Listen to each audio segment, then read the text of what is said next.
दोस्तों, हम लोगों को हमेशा लगता है कि पुण्य कर्म करने वालों को स्वर्ग की प्राप्ति होती है तथा पापी नीच क्रूर लोगों को नरक में जाना पड़ता है, लेकिन आप गलत हैं।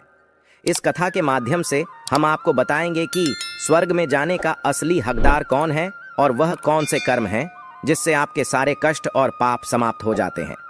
तो आइए दोस्तों जानते हैं इस पवित्र कथा के माध्यम से। दोस्तों, एक बार धरती लोक पर 4 व्यक्तियों की मृत्यु एक ही साथ हुई थी।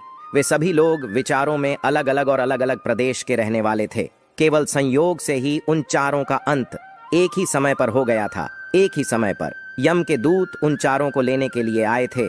मरने वालों में एक तो किसी प्रदेश का राजा था, दूसरा बड़ा धनी व्यापारी था, तीसरा एक पूजा पाठ करने वाला पंडित था और चौथा गरीब मजदूर था जो दिन भर मेहनत करके अपने परिवार का पालन पोषण करता था। चारों की आत्माओं को लेकर यमदूत मृत्यु के देवता धर्मराज की सभा में आकाश मार्ग से लेकर चारों आत्माओं को जा रहे थे। जब यमराज दूत उन चारों आत्माओं को लेकर यमराज के सभा में पहुंचे तो उनके सम्मुख जाकर खड़े हो गए। वे चारों सोच रहे थे कि कौन स्वर्ग में जाएगा और कौन नरक में जाएगा। यमराज अपने आसन पर विराजमान नहीं हुए थे। उससे पहले ही चारों आपस में बातचीत करते हुए स्वयं को ही स्वर्ग का मिलना चाहिए ये कहने लगे। सबसे पहले राजा कहने लगा, देखो, मुझे तो धर्मराज पक्का स्वर्ग में ही भेज देंगे, क्योंकि मैं एक विश्वविख्यात राजा हूँ।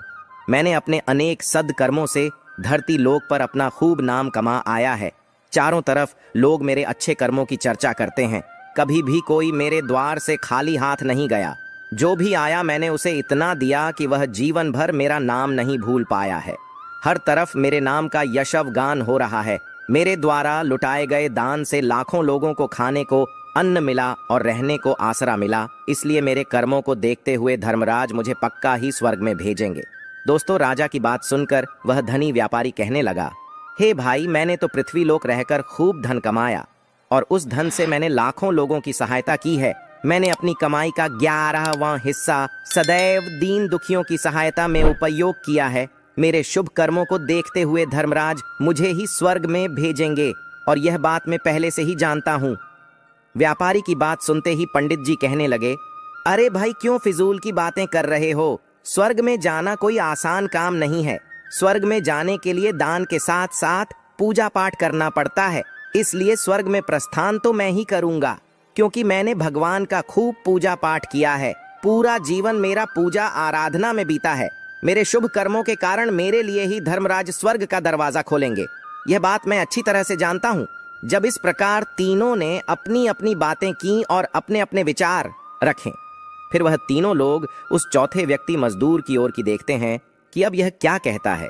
क्या इसने भी कोई अच्छा काम किया है या नहीं, या फिर इसका पूरा जीवन मजदूरी करते हुए दूसरों के अधीन रहकर ही बिता है। मजदूर उन सब की बातों को चुपचाप नीचे नजरें झुकाए खड़ा सुनता रहा और वे तीनों बड़े गर्व से अपनी प्रशंसा में झूठे थे। तभी धर्मराज अपने साथी चित्रगुप्त के साथ दरबार में हाजिर होते हैं। चित्रगुप्त के हाथों में एक मोटी सी किताब थी जिसमें समस्त प्राणियों के कर्मों का लेखा जोखा लिखा था। धर्मराज अपने आसन पर विराजमान होते हैं। उसके बाद चित्रगुप्त ने राजा को अपने पास बुलाया और उससे पूछने लगे कि तुम बताओ, तुम तो धरती पर बड़े ही विख्यात राजा थे।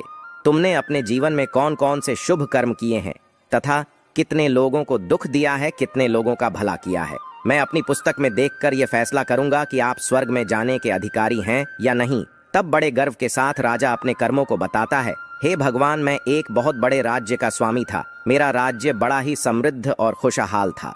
मेरे राज्य में दिनहीन गरीब लोग बहुत ही कम थे। सब मेरी छत्रछाया में बड़े आनंद के साथ जीवन यापन कर रहे थे। मैंने अपने राज्य के लोगों को किसी चीज की कमी नहीं होने दी। मेरे यहाँ हर भूखे को भोजन मिलता था। लाखों की धन मोहर उन्हें रोज दान में दी जाती थी। प्रजा के लोग मुझसे बहुत खुश रहते थे। दिन रात में यही मेरे जीवन के अच्छे कर्म हैं। राजा की बात सुनकर चित्रगुप्त ने अपनी पुस्तक उठाई और उसमें देखने लगे। पुस्तक में देखकर उन्होंने राजा को बताया कि तुम जो कह रहे हो वह सर्वथा सत्य है। तुमने अपनी प्रजा को बहुत सुख दिया है, परंतु इसके साथ साथ तुमने बहुत बड़ा अपराध भी किया है। तुमने अपनी राज्य की सीमा को बढ़ाने के लिए जितने युद्ध लड़े हैं, उन युद्धों में हजारों लाखों की संख्या में सैनिकों ने अपनी जान गंवाई है। उन सब की मृत्यु का कारण तुम बने हो। उनके परिवारों को, उनके बच्चों को अनाथ करने वाले तुम हो। उनके स्त्रियों को विधवा बनाने वाले भी तुम हो। उनकी माँ की गोद भी सुनी करने वाले तुम हो। तुमने अपने ही सैनिकों के हजारों परिवारों को हमेशा दुख दिया है। युद्ध लड़कर राज्य बढ़ाने से अच्छा था कि तुम अपने पड़ोसी देशों से मित्रता करके उनके साथ व्यापार बढ़ते। आपका राज्य तब भी समृद्ध और संपन्न रहता। तुमने अपनी प्रजा को नहीं, सैनिकों को सुखी बनाया है, इसलिए तुम स्वर्ग के अधिकारी नहीं हो। यह बात सुनकर राजा चुपचाप पीछे हो गया। उसके बाद चित्रगुप्त ने व्यापारी से पूछा, आपने धरती पर कौन कौन से अच्छे कर्म किए हैं? तब व्यापारी कहता है, हे भगवान, मैंने धरती पर जितना धन कमाया उसका 11वां भाग अच्छे कामों में लगाया। लाखों लोगों को भोजन कराया, कई आश्रमों को दान दिया है, कई बेघर लोगों को अपने धन से भर दिया है, कई शहरों में मंदिरों का निर्माण कराया है, कई जगह पर धर्मशालाएं बनवाई हैं, प्रत्येक तीर्थ में भंडारे करवाए हैं। यही मेरे जीवन के अच्छे कर्म है। व्यापारी की बात सुनने के बाद चित्रगुप्त ने अपनी पुस्तक खोली, जिसमें उसके जीवन के सारे अच्छे बुरे कर्म लिखे हुए थे। चित्रगुप्त ने बताया कि देखो, तुम जो कहते हो वह सत्य है। तुमने धरती पर खूब दान धर्म किया है, पर तुम्हारा पाप यह है कि तुमने धरती पर जो दान धर्म किया है वह तुमने उस पैसे से किया है जिसको कमाने के लिए तुमने बहुत झूठ बोला है। तुमने बहुत ठगी की है, कई चीज़ों में मिलावट करके बेचा है, नकली चीज़ों को असली के दामों में बेचा है। कितने व्यापारियों को रास्ते से हटाया है तुम्हारे इन कर्मों से अनजाने में। कितने लोग बीमार होकर मार गए हैं, कितनों ने आत्महत्या कर ली, कितनों की मेहनत का पैसा तुम्हारे पास चला आया। उन सब लोगों की बद्दुआ तुम्हारे साथ हैं। तुमने जो कुछ भी अच्छा काम किया है वह कर्म शून्य हो गया है, इसलिए तुम्हारे पास भी तुम्हारा कोई शुभ कर्म नहीं है। तुम स्वर्ग में जाने के अधिकारी नहीं हो। चित्रगुप्त की बात सुनकर व्यापारी भी बड़ा उदास होकर पीछे हो गया। उसके बाद पंडित जी को आगे बुलाया और पूछने लगे, तुमने अपने जीवन में कौन से अच्छे कर्म किए हैं? तब पंडित जी कहते हैं, हे भगवान, मेरा पुण्य यह है कि मैंने हजारों लोगों को ज्ञान दिया है, हजारों यज्ञों के अनुष्ठान को संपन्न कराया है, हजारों के घरों में पूजा पाठ कराया है, दिन रात मैंने ईश्वर का जप तप किया है, हजारों कन्याओं का विवाह कराया है, लाखों पिंडदान श्राद्ध कराए हैं, अनगिनत लोगों को मार्गदर्शन किया है। इससे ज्यादा शुभ कर्म और क्या हो सकता है? तब चित्रगुप्त अपनी पुस्तक में देखकर बताते हैं, हे पंडित महाराज, आपका कहना सत्य है। आपने वास्तव में हजारों लोगों को ज्ञान दिया है, लेकिन उस ज्ञान पर स्वयं कभी अमल नहीं किया। आपने सैकड़ों यज्ञ पूजा अनुष्ठान कराए, पर उसको निस्वार्थ भाव से किया गया, कोई कर्म नहीं था। तुम हमेशा से धन के लालची रहे हो, इसलिए तुम स्वर्ग में जाने के अधिकारी नहीं हो। अब तो उदास होते हुए पंडित जी भी पीछे हो गए। अब बचा केवल मजदूर। वह मजदूर ये सब देखकर बड़ा हैरान था कि अब तक वह जिनको इतना महान समझ रहा था, उनमें से कोई भी स्वर्ग का अधिकारी नहीं रहा। तो मैं कैसे स्वर्ग में जा सकता हूँ? मुझे तो स्वर्ग की कल्पना भी नहीं करनी चाहिए, क्योंकि मैं तो कभी पूजा पाठ, जब तब या दान करने के लायक भी नहीं था। तो शुभ कर्म कहाँ से करता? मैं तो मेहनत मजदूरी करके सारे जीवन अपने परिवार का भरण पोषण करता रहा। वह मजदूर यह सब बातें सोच ही रहा था।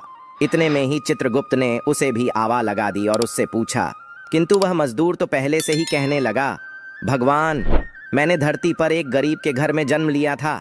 दान हवन पूजा पाठ करने के मैं लायक ही नहीं था, तो मैं शुभ कर्म कहाँ से करता? मैं तो अपने परिवार का पालन पोषण बड़ी मुश्किल से कर लेता था। मैं जानता हूँ भगवान कि मैं स्वर्ग में जाने का अधिकारी नहीं हूँ।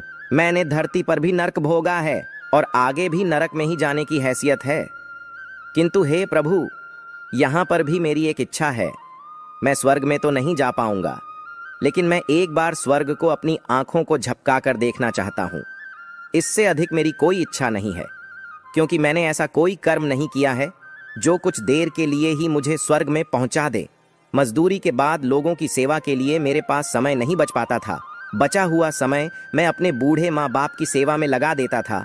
उनके लिए उन्हें खिलाता पिलाता, उनके वस्त्र बदलता, यही मेरी दिनचर्या थी। मुझे तो मंदिर में जाने का भी अवसर नहीं मिलता था। मजदूर की बात सुनकर चित्रगुप्त ने अपनी पुस्तक में देखकर पूछा, हे मानव, तुम ध्यान से सोचकर बताओ कि तुमने कभी तो कोई शुभ कर्म किया होगा।